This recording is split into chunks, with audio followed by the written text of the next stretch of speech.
এই মুরগিটার বয়স প্রায় 2 বছর। এই মুরগিটারে কিনে আনছিলাম খাবার জন্য,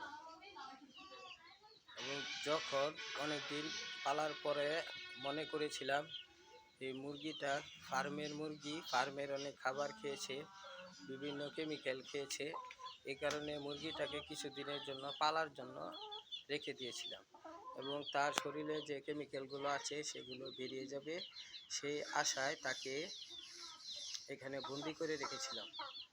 এবং এরকম করতে করতে 1 মাস আমরা মুরগিটাকে পাললাম। যদি তার পেটে কোনো কেমিক্যাল থাকে সেটা বেরিয়ে পড়ে, এবং ফিড খাবার এইগুলো খাওয়াচ্ছে। ঠিক 1 মাস পরে এই মুরগিটা ডিম পাড়া শুরু করেছে।